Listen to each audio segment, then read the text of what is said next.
Je suis heureuse de vous retrouver dans notre temps de prière qui a pour thème « Intrépide avec Dieu ». Car ce n'est pas un esprit de timidité que Dieu nous a donné, mais un esprit de force, d'amour et de sagesse. 2 Timothée 1, verset 7.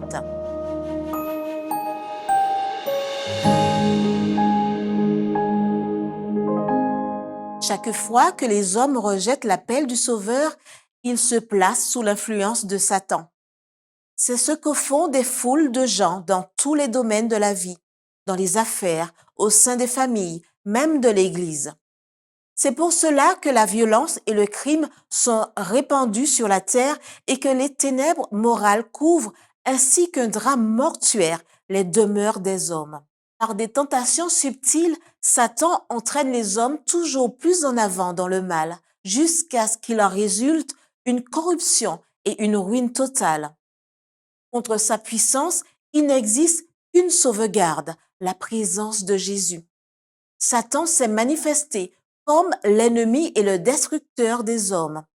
Le Christ s'est révélé leur ami et leur libérateur. Son esprit développe en l'homme tout ce qui ennoblit le caractère et confère de la dignité à la nature. Pour la gloire de Dieu, il le rétablit dans son corps, son âme et son esprit. Car ce n'est pas un esprit de timidité que Dieu nous a donné, mais un esprit de force, d'amour et de sagesse. 2 Timothée 1, verset 7. Il nous a appelés à posséder la gloire, c'est-à-dire le caractère de notre Seigneur Jésus-Christ.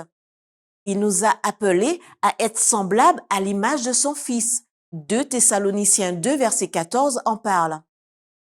La puissance du Christ continue à transformer en messagers de justice ceux qui se sont laissés dégrader au point de devenir des instruments de Satan.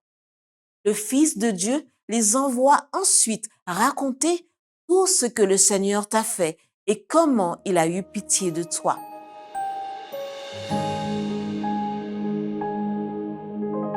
Les questions qui pourraient venir du cœur sont: permettez-vous à Dieu de vous donner un esprit de force, d'amour et de sagesse?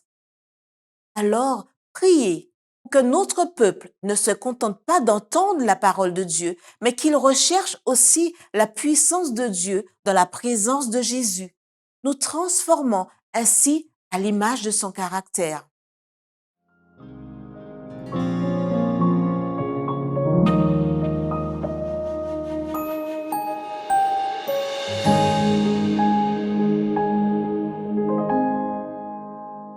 Priez pour l'effusion du Saint-Esprit dans nos vies afin que nous n'ayons pas un esprit de timidité, mais de la force, un esprit d'amour et de la sagesse.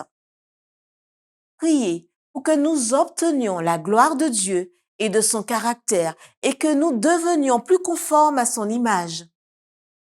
Priez pour que les anciens membres soient conduits par le Saint-Esprit à revenir à la vérité. Priez pour la série d'évangélisation à la Barbade. Priez pour que les membres de notre Église adoptent la méthode du Christ pour se mêler aux gens dans les communautés. Priez pour les 1010 campagnes au Honduras.